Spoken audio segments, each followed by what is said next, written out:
For centuries, the samurai were known not only for their combat skill, but for their extraordinary discipline so deep that their habits became part of their identity. Their daily routine wasn't random or motivational, it was engineered with precision, intention, and honor. Every action had a purpose. Every habit, no matter how small, shaped their mind and sharpened their spirit. Today, their ancient methods reveal a powerful truth: unbreakable habits are not built by willpower alone. They're built through structure, clarity, and a warrior mindset. By adopting the same principles, anyone can build a daily routine strong enough to overcome distraction, fear, and self-doubt. This is how the samurai forged habits that lasted a lifetime, and how you can too. For the samurai, action was never something left to chance, mood, or emotional fluctuation. They understood something modern people often forget: motivation is temporary, unreliable, and disappears the moment life becomes uncomfortable. A samurai could not afford that instability. His duty, honor, and survival depended on his ability to move, even when tired, anxious, or unwilling. This is why ritual became the core of their daily life. Ritual was not just a habit, it was a psychological anchor. It told the mind, this is what we do no matter how we feel. The samurai created systems that removed hesitation from their lives. They woke at specific hours, cleaned their living spaces the same way every morning, practiced their weapons at set intervals, reflected through meditation, and prepared their armor with the same meticulous precision daily. Every action was structured. Every moment had order. Their routine was a shield, protecting them from the chaos of inner doubt. The samurai believed the mind becomes stronger through predictable rhythm. When you direct your body to perform the same actions every day, the mind stops resisting. It yields. It becomes calm. This is what Zen monks call dropping the mind, the moment when thinking no longer interferes with doing. That is the true power of ritual. It rewires your brain to act without debating, doubting, or delaying. For the samurai, that wasn't simply convenient, it was life-saving. But for us today, the principle is equally powerful. Anyone who struggles with delaying important work, skipping practice, or breaking routines can benefit from the same approach. The samurai method teaches that discipline begins not with force but with structure. Imagine a samurai awakening before sunrise. There is no snooze button, no negotiation with himself. He rises because it is time. His body recognizes the ritual, his mind follows. Immediately he tidies his sleeping area, folds his bedding, sweeps dust from the floor. This isn't just cleanliness, it is preparation for clarity. A samurai believed that a physical environment mirrors the inner one. A chaotic space creates a chaotic mind. A prepared space creates a steady mind. By beginning the day with a ritual that produces clarity, the samurai ensures that his thoughts are aligned with discipline from the first moment. Then comes the act of mindful washing. Unlike a quick rinse, this was a symbolic purification, a cleansing of sleepiness, laziness, and yesterday's burdens. The samurai washed as if preparing to face the world anew. This simple ritual shifted their psychological state from rest into readiness. Modern neuroscience supports this. Repeated actions linked to transitions create state changes, switching the brain into specific modes. The samurai discovered this centuries before science explained it. After cleansing, he would prepare his tools, his sword, bow armor, writing instruments, or training equipment. A samurai never rushed this. He moved slowly, deliberately, inspecting each part. Not because he had nothing else to do, but because the ritual taught him patience, presence, and responsibility. This ritual was a message to himself: I am a warrior. My actions reflect my identity. When identity becomes part of ritual, the habits attached to it become nearly unbreakable. Following preparation, he trained, sometimes for hours, sometimes until exhaustion. But whether the training was long or short, whether he felt excited or drained, he trained because training was not optional. It was ritual. And the beauty of ritual is this: it removes choice. Without choice, there is no inner resistance. Without resistance, action becomes effortless. This is why even the least motivated samurai still practiced more consistently than most modern athletes. They did not rely on inspiration. They relied on rhythm. Rhythm is far more powerful. In modern life, people wait for motivation before they start something, waiting for the mood, to study, the energy, to work out, the right time, to begin a habit. The samurai would have seen this as weakness, a sign that the mind has become master instead of servant. To them, the schedule ruled, not the emotion. Emotions were observed but never obeyed. This mindset gave them a level of discipline most people today can't imagine. Ritual freed them from overthinking. When the mind knows exactly what comes next, it cannot distract you with doubts like, should I start now? Or, maybe I'll do it later. There is no later in a samurai schedule. Later does not exist. When the bell is struck, meditation begins. When the hour changes, training begins. When the sun rises, the day begins. A samurai did not waste energy deciding, they simply followed the structure they had built. And over time that structure built a personality capable of absolute consistency. Another powerful aspect of samurai ritual was its connection to honor. In their culture, the smallest daily habit was tied to personal integrity. If a samurai skipped practice, it wasn't just a missed session, it was a crack in his character. If he neglected his morning cleaning, it wasn't just a dusty floor, it was a sign of inner disorder. The weight of honor behind each ritual gave every action deeper meaning. When actions carry meaning, habits become emotionally anchored. Anchored habits are extremely difficult to break. People today often fail to build discipline because their habits have no emotional weight. They say they want to wake early, read daily, meditate, or exercise, but those actions feel optional. The samurai method teaches that habits become unbreakable when they are tied to identity, honor, and purpose. A samurai did not train to get stronger. He trained because it was who he was. When a habit becomes part of identity, it becomes automatic. Another element of ritual was simplicity. Samurai routines were not overloaded with unrealistic expectations. They focused on essential actions done every single day, not dozens of complicated tasks. Their philosophy was, better one practice done daily than 10 done sometimes. This simplicity made their rituals sustainable. Modern routines tend to fail because people overwhelm themselves with too many goals. The samurai eliminated this problem by focusing only on what truly mattered. With fewer tasks, it was easier to achieve total consistency. The repetition of ritual also created emotional resilience. Because their daily actions never changed, their minds became accustomed to discipline even in hardship. Rain, cold, exhaustion, emotional stress. Nothing interfered with the ritual. Over time, this conditioned the samurai to act despite discomfort. They developed the rare ability to ignore excuses and move forward anyway. For them, discomfort was simply part of the path. It strengthened them rather than blocking them. This resilience is one of the core reasons their habits remained unbreakable. Modern science calls this neural adaptation. When repeated behavior creates hardwired pathways in the brain. The samurai didn't know the neuroscience, but they understood the principle at a profound level. Through ritual, they programmed their minds for action. Their routines became so deeply ingrained that skipping them felt unnatural. In contrast, many people today have the opposite wiring. Taking action feels unnatural, while procrastination feels normal. Changing that requires a samurai-style approach. Installing rituals that condition the mind through repetition until action becomes the path of least resistance. Another dimension of samurai ritual is that it generated flow. Once a samurai started his day the same way every morning, his body automatically slipped into a state of calm focus. This automatic flow is one of the secrets of consistent excellence. The samurai did not have to fight to stay disciplined. Discipline flowed from their ritualistic beginning. The mind, following a predictable pattern, became quiet. This silence allowed them to learn faster, train harder, and think more clearly. A samurai's ritual was also a source of emotional grounding. When life became chaotic, battle threats, political tension, personal responsibility, their routine gave them stability. It was a reminder that no matter what happened, some things would always stay the same. Modern psychology calls this cognitive anchoring. Stable routines reduce anxiety and give the mind a sense of control. For the samurai who lived in uncertain times, this was essential. For us, living in a modern world filled with distraction and stress, it is equally essential. Ritual also allowed the samurai to measure themselves. When you repeat the same behaviors daily, you see your strengths and weaknesses clearly. If your ritual feels heavy, it means your discipline needs sharpening. If it feels smooth, your spirit is aligned. This daily self-observation made samurai incredibly self-aware. They didn't force growth. They witnessed it, guided it, and refined themselves through ritualistic mirrors. Perhaps the most important truth the samurai understood is that consistency creates freedom. At first, a routine might feel restrictive, but once it becomes internalized, it liberates the mind. You no longer waste energy deciding what to do, battling procrastination, or negotiating with your own excuses. The samurai built rituals so strong they became second nature, and that allowed them to focus their mental energy on mastery, creativity, and deeper forms of self-development. In the end, the samurai method teaches an essential lesson. You don't rise to the level of your motivation, you fall to the level of your ritual. What you do every single day shapes who you become.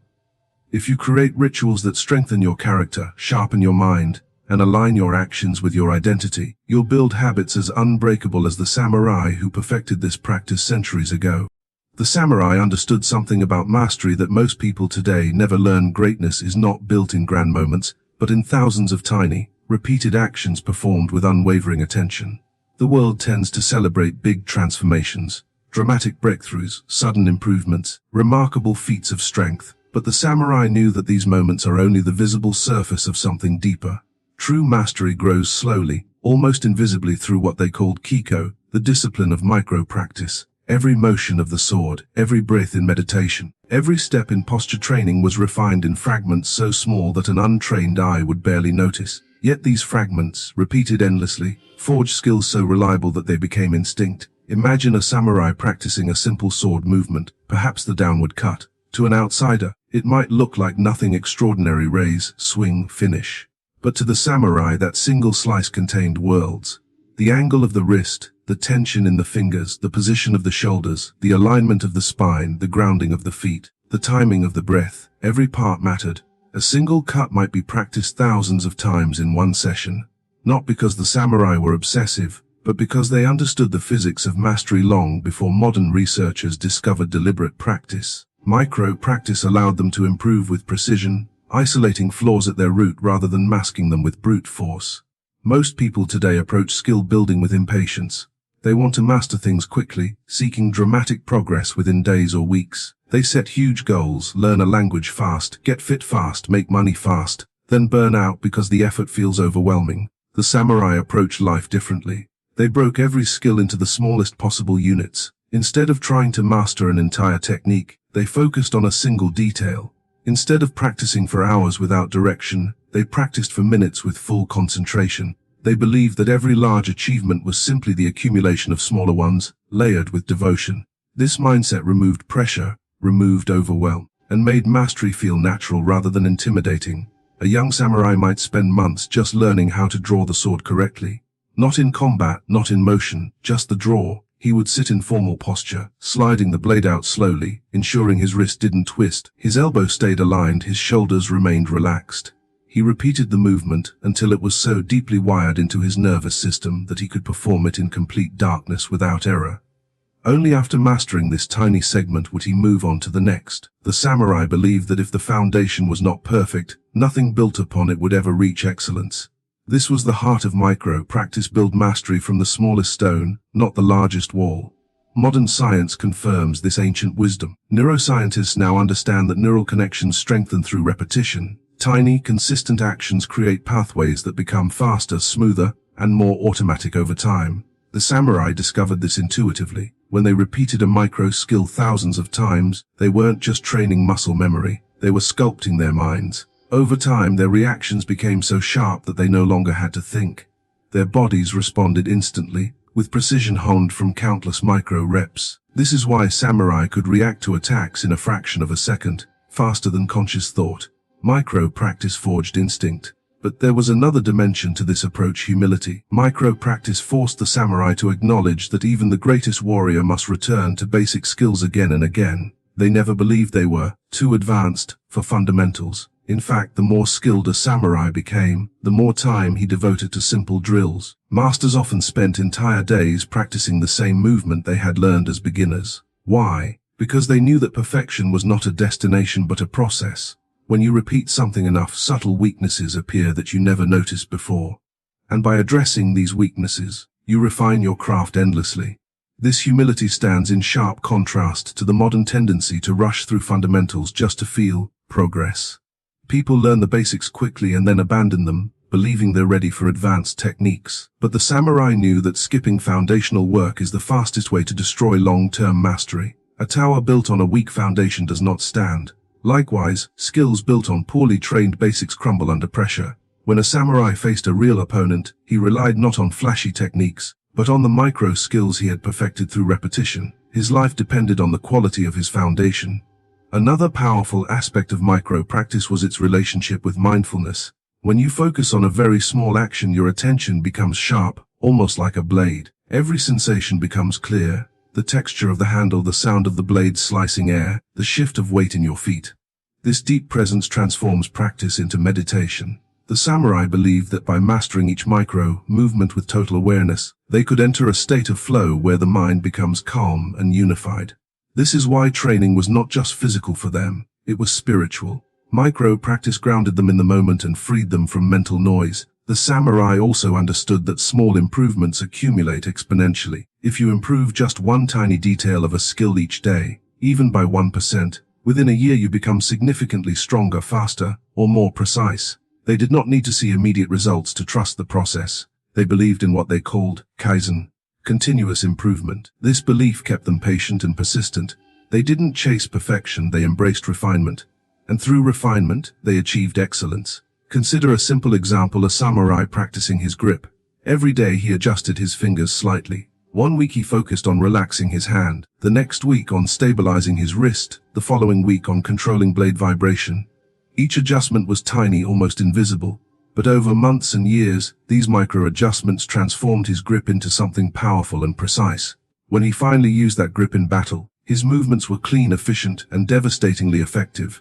Meanwhile, a warrior who neglected micro-practice would swing with unnecessary tension, wasting energy and slowing down. The difference between winning and losing often came down to these micro-refinements. Micro-practice also allowed the samurai to break through plateaus.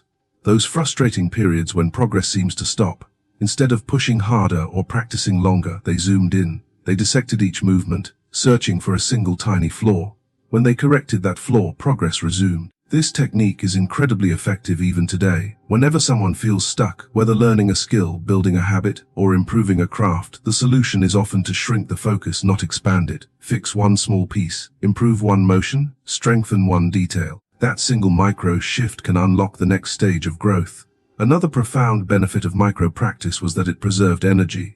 The samurai did not waste effort on unnecessary brute force or sloppy movements. By refining each detail, they made their techniques maximally efficient. Efficiency is power. When every part of a movement is aligned and optimized, the body uses less energy and produces more force. This allowed samurai to fight longer, move faster, and endure harder training without burnout. Their strength came not from raw effort, but from optimized technique created through micro-practice. Micro-practice also had a psychological effect. Each tiny improvement gave the samurai a sense of progress, which fueled motivation. Instead of waiting for big breakthroughs, they celebrated small victories. This kept them engaged and focused for years of training. The mind thrives on progress, and micro-practice provides progress every day, even if only in small doses. This built an internal momentum, a sense that growth was always happening, even when it was slow. And when growth feels continuous, discipline becomes easy. Another aspect rarely discussed is the emotional resilience micro-practice builds. Small repeated actions teach patience. They teach acceptance of slow growth. They teach persistence without reward. When you train this way for years, your mind becomes steady and unshaken. You no longer expect quick results or fear setbacks. You embrace the journey. This kind of emotional maturity is rare today, where people expect immediate gratification. The samurai, through micro-practice, developed a long-term mindset that strengthened their spirits as much as their skills. Perhaps the most powerful lesson from samurai micro-practice is this: excellence becomes effortless. When a movement is practiced thousands of times correctly, it no longer requires conscious thought. It becomes part of you. This allows you to perform under pressure without hesitation. In a real duel, the samurai didn't have time to think about techniques. Their bodies acted faster than their minds.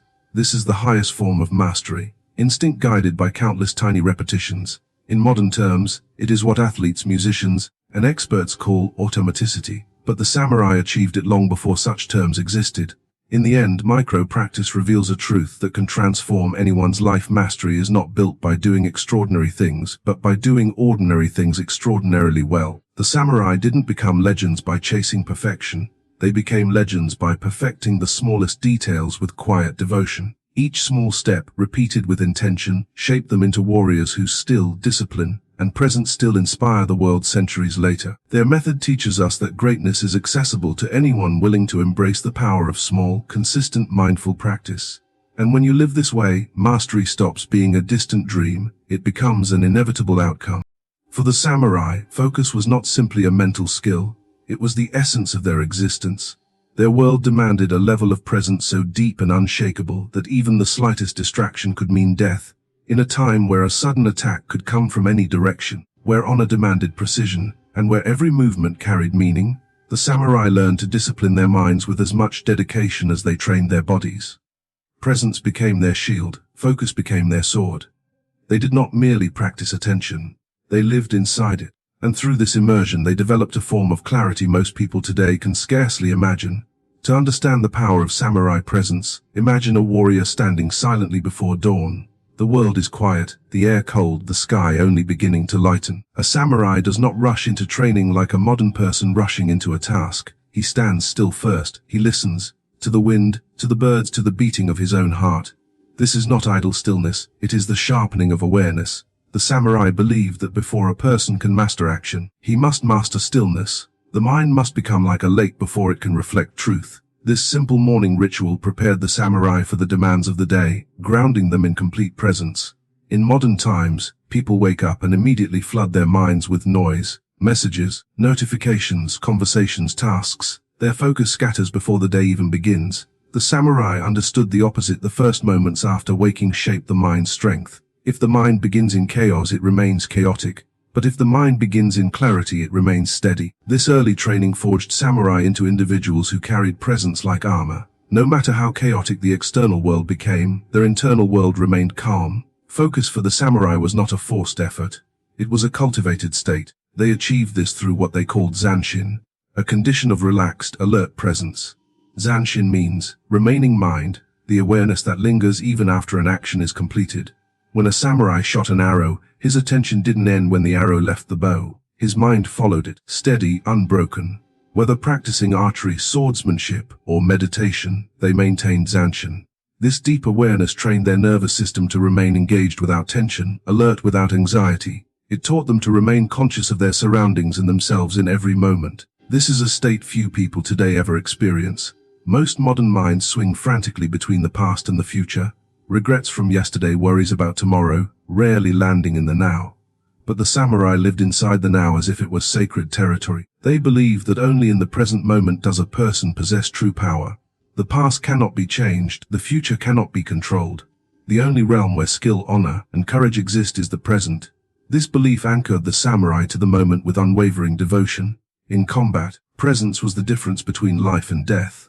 A distracted mind meant a slow reaction, and a slow reaction meant defeat. The samurai practiced maintaining total attention even in the midst of chaos. They trained by listening for subtle shifts in the environment, anticipating opponents' movements through intuition, and keeping their senses open at all times. Their focus was not narrow, it was expansive. They saw everything, even when their eyes were fixed on one opponent. They felt everything, even when their minds seemed still. Presence allowed them to read the rhythm of battle, to feel intention before it manifested into action. But their presence extended far beyond combat. When a samurai wrote a letter, he wrote with full attention. When he poured tea, he poured with full attention. When he walked with full attention. This wasn't pretentious, it was powerful. Each action was an opportunity to train the mind. Each moment was a chance to refine awareness. When people today multitask, they divide their attention until none of their tasks receive true focus. But the samurai believed multitasking was dishonorable to the moment. They focused on one thing at a time, giving it their full spirit. This approach turned even simple actions into a form of meditation. Washing armor, polishing a blade, preparing a meal. These tasks become training grounds for attention. The samurai believed that through focused repetition, even the most ordinary actions could cultivate extraordinary presence. This belief shaped their character, their discipline, and their clarity. It made them emotionally resilient. A distracted mind is easily swayed by emotions, fear, anger, doubt. But a focused mind faces these feelings without being overwhelmed. Another technique the samurai practiced was breath training. They believed breath anchored the mind. When the mind drifted, the breath brought it back. By controlling their breath, they controlled their emotional state. A samurai entering battle breathed not with fear, but with rhythm. They learned to slow their breathing even in intense moments, lowering their heart rate and sharpening their awareness. Modern science agrees. Slow, controlled breathing activates the parasympathetic nervous system, calming the mind and improving cognitive performance. The samurai mastered this centuries before it was studied scientifically. Presence also strengthened their decision-making. When you are fully present, choices become clear. Doubt fades, noise fades. The samurai knew that hesitation is the enemy of action. A warrior who hesitates becomes vulnerable. A leader who hesitates loses respect. A student who hesitates slows progress. Through presence, the samurai learned to trust their perception and intuition. They could make split-second decisions because their minds were trained to see reality without distortion. This clarity allowed them to move forward decisively, whether in combat, leadership, or personal life. Their intense presence also deepened their emotional intelligence. The samurai were not emotionless machines, as people often imagine. They felt deeply, but they never allowed emotions to control them. Presence taught them to observe emotions without being ruled by them. Anger became simply a sensation, fear became simply a signal, sadness became simply a passing cloud. They learned to respond, not react. This emotional stability made them formidable. An opponent consumed by anger becomes sloppy. A samurai remained clear. The samurai also understood that presence is built through consistent practice, not force. They didn't try to focus harder. They practiced focusing deliberately. They trained their attention as consistently as they trained their swordsmanship. They accepted that the mind naturally wanders, but they refused to let it wander unchecked. When their thoughts drifted, they brought them back without frustration. Over time, this built a mind that returned to the present naturally, without effort. This process mirrors what meditation masters call beginner's mind, the ability to see each moment freshly, without bias or distraction. The samurai cultivated beginner's mind through their dedication to presence. Even if they had performed a task 1,000 times, they approached it as if it were the first time. This prevented complacency and deepened mastery. It kept them engaged, curious, and alert. In a world where many people grow bored quickly or crave constant stimulation, the samurai found richness in repetition and meaning in stillness. Their presence also influenced their relationships. When a samurai spoke to someone, he listened with full attention. He did not mentally rehearse responses or drift into unrelated thoughts. This made him deeply respected. People felt seen when they spoke to him. His presence was a gift. In today's world of constant distraction, giving someone your full attention is rare and powerful. The samurai's unshakable presence originated from a simple truth: the mind becomes strong when it stops running. Modern people run from task to task, from screen to screen, from thought to thought. The samurai anchored themselves in every moment. They slowed down internally, even when moving quickly externally. This inner stillness created outer effectiveness. In the end, the samurai teach us that focus is not about forcing the mind into stillness. It's about training the mind to return to stillness through consistent practice. Presence is not something you achieve once. It's something you cultivate every day through tiny actions performed with awareness. When you live in the present, life becomes sharper, deeper, more meaningful. Your actions gain power. Your decisions gain clarity. Your emotions become balanced. Your mind becomes your ally. The samurai achieved this through centuries of devotion, but their wisdom is not lost. Anyone today can cultivate unshakable presence through intentional practice, by slowing down, paying attention, training the breath, embracing simplicity, and honoring each moment as a chance to refine the mind. When you live this way, focus becomes natural, resilience becomes automatic, and your spirit becomes as steady as the warriors who mastered this path long ago. The moment a person realizes that courage is not built in grand heroic scenes, but in the invisible decisions made within the silence of their own mind, everything begins to shift. In the old Japanese warrior tradition, this understanding was considered the final and most difficult stage of inner mastery. It was believed that before a samurai could step confidently into the battlefield, he first had to win a private battle that no one else would ever witness.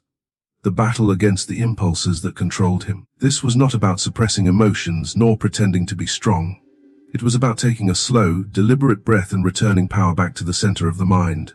This quiet internal return was called kokoro no seijoku, the stillness of the heart. A samurai who mastered this inner stillness did not eliminate fear. He simply stopped allowing fear to sit at the head of the table.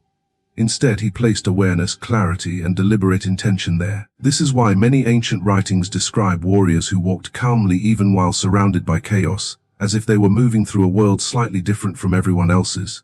To them, fear was not a threat. It was information. Anger was not a weakness. It was a spark waiting for direction. Doubt was not paralysis. It was a question demanding an answer. Every emotion was a messenger, and the true warrior did not kill the messenger, he learned to read it. This ability to observe instead of reacting is what transformed ordinary individuals into extraordinary leaders. In the eyes of the samurai, the mind is like a river. Most people are swept away by its current, carried by emotions they do not understand. But the warrior learns to step out of the river onto the bank. He watches his thoughts flow without drowning in them. And in this separation, this gentle distance, he discovers power that ordinary people never access. The samurai called this state mushin no kokoro, the mind without unnecessary noise. But reaching this state was not easy. It required ritual discipline and daily confrontation with the self. Ancient training scrolls explain that before picking up a sword, a samurai would spend long hours sitting in stillness, breathing slowly, listening to the sensations in his body. If his heart raced, he observed the racing without forcing it to stop. If fear rose, he acknowledged it without shame. If doubt whispered, he allowed it to exist without obeying it. Over time, this practice developed extraordinary emotional control not born from suppression but from understanding. Modern people misunderstand emotional control. They think it means being cold, unfeeling, or detached. But the samurai knew the truth: emotional control is emotional freedom. Once you can watch your inner world without being consumed by it, you become free to choose your action instead of reacting automatically. This is the birth of warrior confidence. The confidence that comes not from strength of the muscles, but from mastery of the mind. Imagine a warrior standing at the edge of battle. The wind is cold. The sky is heavy. His heart beats loudly enough that he can feel it in his fingertips. He knows that fear is there, but he doesn't try to push it away. He breathes deeply and thinks, fear is here to warn me, not to stop me. In this moment, he does something that separates him from the ordinary man. He decides how he will act. Not emotion, not impulse, not insecurity. The warrior chooses. This is the essence of the Japanese philosophy of mental sovereignty. Mental sovereignty means your inner kingdom belongs to you. Your thoughts bow to you, not the other way around. Your emotions serve you, not enslave you. Your impulses do not define your direction. Your direction defines your impulses. When a person reaches this stage, anxiety becomes smaller, not because the world is easier, but because the mind has become larger. Challenges shrink in front of those who have expanded within. This inner strength does not appear suddenly. It is built in layers, like the forging of a katana sword. Each moment of awareness is another strike of the hammer. Each time you breathe instead of reacting, you add a new layer of resilience. Each time you choose clarity over chaos, a new line of strength runs through your mind. Eventually, you become unbreakable, not because you never bend, but because you are flexible enough to return to your center again and again. A powerful example can be seen in the story of a young samurai trainee who once approached his master with frustration. "Master," he said, "I cannot stop my mind from racing. I cannot stop my fear or my anger. How can I ever become a warrior?" The master smiled gently and replied, "When the wind blows, does the tree get angry? When the river flows, does the mountain panic? Your mind is part of nature. Do not fight it. Learn its patterns." The boy did not understand at first, but over time he learned to flow with his own mind instead of against it. And in that acceptance, he found a strength greater than resistance. This lesson echoes deeply in modern life. People today fight their emotions constantly. They resent fear, hide sadness, deny insecurity, and pretend to be confident. But the samurai would say that pretending to be strong is the fastest path to weakness. Real strength is built through self-honesty. Only when you look directly at your fear can you understand it. Only when you acknowledge your doubt can you overcome it. Only when you accept your anger can you guide it. Only when you make peace with your mind can you take command of it. In this final level of mastery, a person becomes like still water. On the surface there is calmness, but underneath there is depth and power. Nothing can disturb the surface for long because the foundation is too stable. When faced with a challenge, the individual no longer collapses or panics. Instead, he pauses, breathes, observes, and acts. This is the Japanese warrior's version of emotional intelligence. It is not softness, it is controlled fire. Through this practice, anxiety loses its grip. When you realize that thoughts are only thoughts, temporary patterns, passing clouds, you stop taking them as commands. When you learn to breathe through discomfort instead of fearing it, discomfort becomes manageable. When you stop identifying with every emotion, the emotions stop dominating you. Through this process, confidence arises not from ego but from clarity. Confidence born from clarity is the strongest form of confidence known to human beings. It does not require validation. It does not need approval. It does not collapse in difficult situations. It comes from the absolute trust you build with yourself through thousands of moments where you chose awareness over reaction. It is the trust that says, no matter what happens, I can handle it because I can handle myself. This was the true secret behind the calm, controlled presence of the Japanese samurai. Their greatness was not in their swords, their armor, or their victories. Their greatness lived in their inner discipline, in their ability to return to themselves no matter what storms surrounded them. When you develop this ability, life stops feeling overwhelming. You stop being afraid of challenges. You stop doubting your future. You stop fighting your emotions. Instead, you start moving through each day with grounded strength, quiet confidence, and a warrior's sense of inner direction. And that is the ultimate transformation. When your mind stops being your enemy and becomes your strongest ally. When you no longer run from yourself but walk beside yourself. When your thoughts stop attacking you and begin working for you. In this state, you do not just eliminate anxiety. You transcend it. You do not just build courage, you become the source of courage. You do not just survive the chaos of life, you master it. This is the final stage of the ancient Japanese path: emotional sovereignty, mental clarity, and warrior calm. A mind like still water, a heart like steady fire, a spirit that nothing can break. There comes a point when a person realizes that the greatest transformations do not happen in moments of excitement or bursts of motivation. They happen in silence, repetition, and discipline. The ancient Japanese understood this deeply. They believed that true mastery was not the result of talent or inspiration, but of something far more subtle and powerful: daily alignment. In their eyes, a person's destiny was not shaped by rare moments of courage, but by the small choices repeated every single day. And this quiet, consistent shaping of oneself was the highest expression of the warrior path. Samurai masters often said that if a man wanted to change his life, he needed to change the rhythm of his days. If his morning belonged to chaos, then his life would follow chaos. If his thoughts wandered undirected, his purpose would wander too. If he allowed emotions to dictate his direction, he would forever be controlled by storms that were not his own. But if he constructed his day like a craftsman constructs a blade, layer by layer, step by step, ritual by ritual, he could transform his entire existence. This is why every samurai followed a code of personal rituals. These rituals were not random habits. They were deliberate practices designed to forge the mind, discipline the spirit, and align the heart with a higher purpose. They believed deeply that when the outer world feels unpredictable, the inner world must become predictable. When life becomes unstable, the mind must become stable. When circumstances change, one's character must remain constant. And so the ancient warriors built their days with intention. At dawn, they would rise before the sun, because they believed that the first hour of the day was when the mind was clearest and the heart most open. They would practice breathing, sharpening their awareness, grounding themselves before the world could touch them. In that quiet morning air, they would decide the kind of person they were going to be for the day, not through words but through posture, breath, focus, and clarity. To them, morning was not simply the start of a day, it was the forging of the self. In the stillness of early light, a samurai would reflect on his purpose. He would ask himself, "What is my path?" Not in a dramatic, emotional way, but calmly, like a craftsman examining his tools. He knew that without purpose, discipline collapses. Without direction, effort becomes wasted motion. Purpose was the North Star, the guiding light that made every sacrifice meaningful. The warrior didn't wait for motivation, he generated it through alignment. This concept of alignment is the secret behind Japanese mastery in all arts.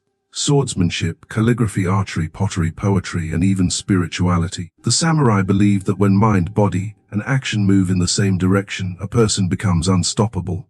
But when mind wants one thing, emotions want another, and actions follow something else entirely, inner conflict arises. Anxiety, fear, doubt. These are not enemies in themselves. They are symptoms of misalignment. The path forward is not to fight these emotions, but to restore alignment. This is why the samurai were obsessed with daily practice. Daily practice removes the gap between who you are and who you want to be. It bridges the distance between intention and action. It unifies thought and behavior. It eliminates internal contradictions. It turns effort into identity. A warrior does not train so that he can act like a warrior. He trains until he becomes one. And this transformation happens slowly, almost invisibly. It happens when a person wakes up and begins the day with clarity instead of chaos. It happens when he chooses discipline over distraction. It happens when he keeps his promises to himself, even the small ones. It happens when he does the hard thing even when no one is watching. It happens when he honors his own word. Over time, these small acts build something astonishing: self-trust. Self-trust is one of the rarest qualities in the modern world. People today are drowning in doubt, not because they are incapable, but because they have broken so many promises to themselves that their inner voice no longer believes their own intentions. When a person says, "I will start tomorrow," and then doesn't, the inner mind takes note. When a person says, "This time I won't quit," and then quits, the inner mind remembers. Bit by bit, self-trust erodes. But the samurai restored this trust through ritual, discipline, and daily practice. They never relied on emotion. They understood that emotions fluctuate, but rituals stabilize. They understood that motivation fades, but discipline endures. They understood that inspiration comes and goes, but aligned action carves identity. To a samurai, discipline was not punishment. It was a form of respect. Respect for their own future. respect for their own potential, respect for the path they had chosen to walk. Every stroke of practice, every moment of focus, every controlled breath was a declaration: I am responsible for who I become. This responsibility was empowering, not burdensome. It meant that the warrior was never a victim of circumstance. He did not wait for a perfect day, perfect conditions, or perfect motivation. He used whatever he had, wherever he was, to move one step forward. In the Japanese mindset, even the smallest forward movement was sacred. Progress did not need to be dramatic, it only needed to be consistent. And this consistency created something that modern psychology only recently began to understand: neuro-alignment, the rewiring of the brain through repetition. The samurai had no scientific language to describe this process, but they understood it intuitively. They knew that through repetition, the mind becomes conditioned. Through ritual, the heart becomes steady.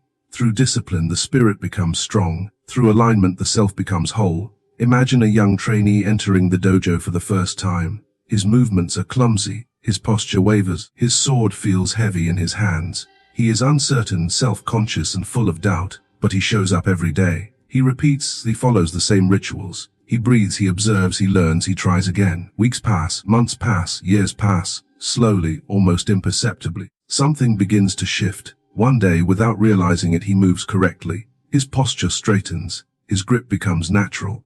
His mind-breath becomes steady. The sword becomes an extension of his body. The practice that once felt foreign now feels like home. Through thousands of repetitions, the warrior has fused with his discipline. What was once effort has become identity. This is the power of aligned action. And this is where the Japanese concept of keizoku or chikara nari emerges. Continuation becomes strength, not dramatic bursts of energy, not sudden inspiration, not moments of brilliance, but continuation. Day after day, step after step, breath after breath. In this stage, mastery becomes a natural consequence. Confidence becomes effortless, anxiety dissolves, and a deep, steady self-belief takes root.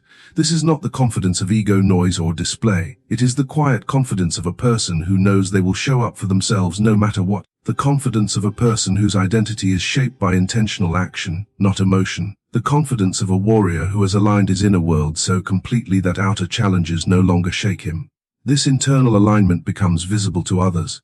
People can sense it, even if they cannot explain it. It shows in the way a person walks, speaks, breathes, and holds themselves. There is a groundedness, a centeredness, a precision to their presence. They seem calm in chaos, patient in conflict, and deliberate in their decisions. They do not rush, yet they are never late. They do not boast, yet their presence is undeniable. They do not seek approval, yet they earn respect naturally. This is the final expression of the ancient Japanese path, the merging of discipline and identity, purpose and action, spirit and daily life. A person becomes powerful not through moments of greatness, but through the daily refinement of the self, through rituals that clarify the mind, through actions that strengthen character, through discipline that deepens identity, through consistency that rewires the heart, through alignment that awakens courage. This is how an ordinary life becomes extraordinary. This is how anxiety dissolves. This is how confidence becomes unshakable. This is how you transform not just your actions, but your destiny. This is the warrior's daily path, and it belongs to anyone willing to walk it.